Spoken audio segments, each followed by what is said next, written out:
On the left, Tom Braden. On the right, Pat Buchanan. In the crossfire, Joe Clark, principal of Eastside High School in Paterson, New Jersey. Good evening. Welcome to Crossfire. In the 1940s, California's Department of Education listed as the major disciplinary problems facing the public schools: talking, chewing gum, making noise, running in the hallway, getting out of line, improper clothing, not putting paper in the wastebasket. Today, the top 10 disciplinary problems are drug abuse, alcohol abuse, pregnancy, suicide, rape, robbery, assault, burglary, arson, bombings. How do we deal with the blackboard jungles of the 80s that make the classrooms of the 40s look like daycare centers? Joe Clark of Paterson's Eastside High with his bullhorn, Willie Mays bat and tough love has one way. George McKenna out in California has another. Tom? Mr. Clark, you've become famous for your answer to the blackboard jungle Pat spoke about. But your answer seems to me to dump the trash into the streets. Now, that may solve your problem at your high school, but is it education? Well, Tom, quite candidly, I don't just categorically extirpate young people out of the school, but I am categorically emphatic, that we cannot any longer condone hooliganism, aberrant behavior, deviant behavior in those schools. So now look, I'm convinced that young people, the vast majority, deserve the right to an environment that's conducive to learning. Look, you make $8,000 a lecture. That's about, I figure, at least $200,000 a year in addition to whatever you're making as principal, by lecturing mostly to quite conservative audiences about your methods for handling discipline. Now, what about the black kids you threw out of the school? You gave up on them. What about them?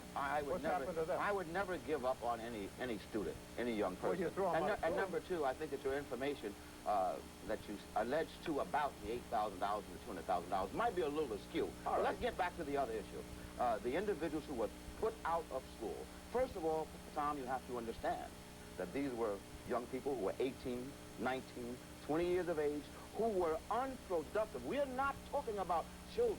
We're talking about grown men and women that the system failed. What happened, in fact, was that the system did not provide alternative education for people who cannot function in a traditional setting. That is not my responsibility. I have a high regard for what you are trying to do is to bring discipline into the school. But what would you say about a high school principal where 3 of 4 teachers, 150 teachers, 3 out of every 4 teachers have quit since you came in? Well, wouldn't you say that a guy who there might be a psychological problem at the top? No, I think that, number one, that's certainly erroneous. There has been a great change in my staff, which simply means someone is tending to the store. Yes, I must admit that those individuals who were unproductive and unwilling and unable to work consistently and persistently, synergetically with this principal, were removed or were asked to remove, Okay. to move, or 4. were transferred. Well, look, I have one final question about this because it bothers me a little bit. And I asked you about this before, as I recall. Here's a woman who was once one of your teachers. She says, he humiliates you, he embarrasses you, he tells women teachers he prefers to work with those who have been through menopause. Now, that's Well, I think that's that's surely the essence of perspicacity, administrative perspicacity. And I admit it quite adamantly. I prefer to have a certain element of individual on my staff. Number one, I think it helps if they're older women. If that means going to the menopausal state, then okay, I'll accept that. And I think that it helps if there are other criteria. Well, you didn't that I accept think it, Mr. applicable. Clark. You told the teachers that you preferred that they be through menopause. No, I've never said that. I've never alluded to that. I've never mentioned that. I'm saying that from an administrative standpoint, I do prefer older women. I reiterate again, if they've gone through the menopausal stage, then that's fine with me. Joe Clark, why did these teachers leave? I mean, is it true that 150 out of 200 left? Did you want them out, or did they just say they've had enough? Oh, I think that's a terrible exaggeration of fact. I do admit that I have a new, wholesome, vibrant staff consisting of energetic people now. But in fact, many of them left because they could not handle the rigors of inner city education. They could not handle the high demands and expectations that I have. Joe Clark, you talk about role models, black role models. And you're an ex-sergeant in the armed forces, aren't you? I was in the Army Reserve, yes. Okay. Sidney Poitier is a role model for blacks.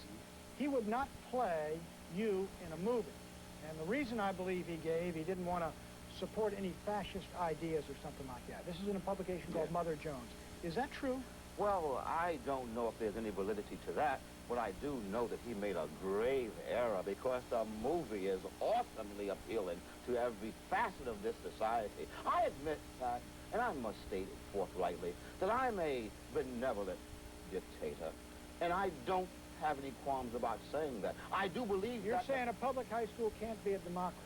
I'm saying that it's not one man, one vote. Joe Clark runs it. Absolutely. I'm virtually in charge and responsible for that particular plan. And might I state, parenthetically, that the plight of education, especially in the inner cities, is in such a dire strait. It needs formidable, imaginative types of leadership. And I state that my type of leadership is effective, if not that. Those students would have taken that baseball bat and bullhorn, all 3,000 of them by now, and wrapped it around my neck. But hold it, Tom, wait. You mean you're knocked for carrying that baseball bat, but that's more a signal of authority than it is an action. You've never hit any kid with that baseball bat, have you? No, the bat simply means, kids, I'm the boss. It's your turn at bat. What are you going to do? Strike out or hit a home run? And it gives a warning to the other hoodlums and thugs. You hoodlums and you thugs and you deviants, we are tired of you. And if you don't stop it, we're going to beat the stuff. What is wrong with carrying that as a symbol of authority? And I'm sure those kids probably, that's why they call you Crazy Joe in affection, right? Oh, absolutely. You know, in the inner city, in the ghetto, crazy means you're flamboyant, you're dramatic, you're fearless, you're able to stand up to the vicissitudes of society. Let's get this quote about the baseball bat straight. I read the same piece that Pat mentioned. You said that God had told you that the baseball bat strikeout means strikeout or hit a home run, but you also said, to those punks, leeches, drains, it says, quote, we're going to beat the living defecation out of you, unquote. Is that accurate? Absolutely. Yes, I was sitting on my couch one night and said, Lord, the liberals are coming at me again. Help me. Tell me something to say to them. And the Lord said, Joe Clark, tell them this. Kid, it's your turn at bat. Either you strike out or you hit a home run. All right, look, if you're going to beat the living defecation out of him, how do you teach him Shakespeare? Well, sir, let me tell you this. When you go into the inner city schools and into the inner cities and you see murder and stabbings and rapes, when I can state to you that 51% of all crime in this nation is committed by black youth, when I can state to you that 51% of the jails consist of black males, when I can state to you unequivocally that 94% of all black murders in this country are committed by blacks on blacks, I'm saying to you that it's time for us to take some forthright Yes, steps. Mr. Clark, but it is not to keep a school in discipline and have nobody with a gun does not mean that you are educating them, does it? Well, I can only state to you that the ambiance, the environment in that school is simply replete with all the things ever imaginable. The young people clamor to get into that school, and it's an awesome task just to convince them. They clamor to get into that school? Absolutely. Each and every day. It is true, and it was reported nationally that when you're in trouble with the school board, the students showed up at the hearing and said, if you go, they're gone. The students said something even more formidable. They said, if you mess with Joe Clark, we're going to tear this building down brick by brick. And they didn't mess and with they Joe didn't Clark. mess with Joe Clark. All right, the national report says that blacks by more than 2 to 1 are the students most disciplined, most suspended, most expelled. Is this racism or is it right? We'll be back and ask that question to Joe Clark.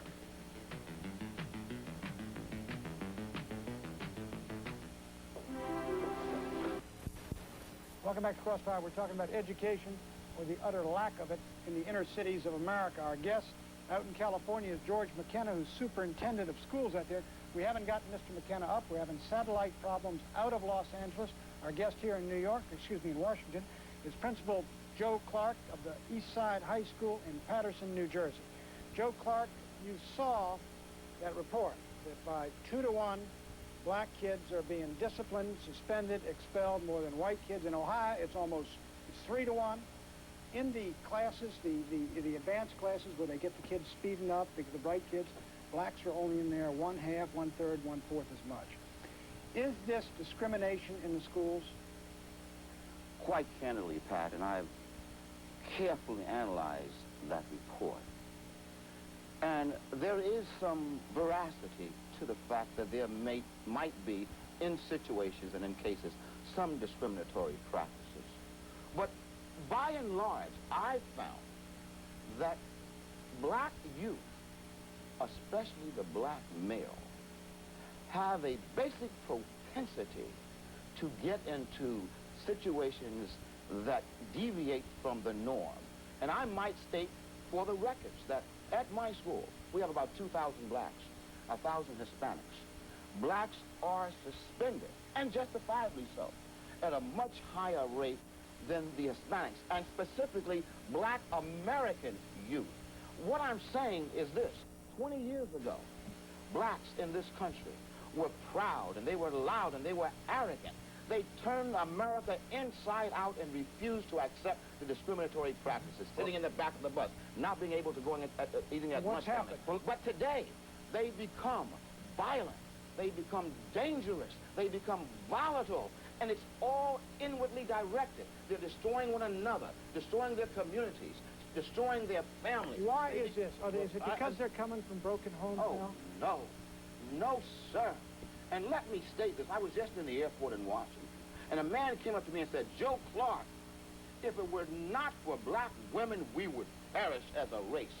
And I have to agree with the crisis report in the magazine 1986, that by the year 2000, this race is going to self-destruct culturally because we don't have forceful, strong male leadership.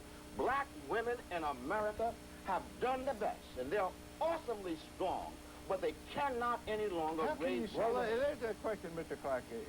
It comes as a surprise to ask you this, but surely there is some evidence of discrimination when you have, in the state of Alabama, educable, mentally retarded students, 6% among blacks, and 1% among whites. Oh, yes. Now it can't be that 6% of black students... Right. We were talking about this. No, but it can't be that 6% of black students are mentally retarded Absolutely and not. only 1% are white students. Absolutely not. That's utterly ridiculous. I must admit... That's in that study. Candidly, that black youth, especially black males, are placed into special ed programs simply because they might be aggressive or they might be a little aberrant. They are consistently placed into special ed classes. Let's get back. No question about Let's that. That's get discrimination. Let's get back to that question of the collapse of the black race by the year 2000. Why are black males abandoning their women in such numbers? Well, I don't know if it's a question of abandonment of women any greater than whites are abandoning theirs. Well, I think that's a nemesis But you in our society. you said black women can no longer raise black males. That Absolutely. suggests they have to more and more, whereas formerly they did not. Yes. What caused the change? What I guess I was saying when I alluded to that was that we need more black role models in black communities. The black role models now, Pat, happen to be those hoodlums and thugs who are riding around in Mercedes with gold chains selling drugs. What black men must do, and white people can't do this for us, as benevolent and altruistic as they are, black men who have been successful in life must deluge the black community, the ghettos, with their Let me army give you an presence. example. You're an ex-Army sergeant. It seems to me that these Army sergeants that put in 20 and they're black and 30 years as drill instructors and teaching troops, and they're much higher representation in the Army than whites are on average, something like 25, 30%. Why can't these retired NCOs, who are tough customers, male role models, be put into these public schools, not only as teachers, but as discipline figures and coaches? I mean, there must be thousands of them coming out of the service each year that can be put into the public schools. I don't think the public school would warrant that nor require that. I think they would serve a better role if they were put into the community.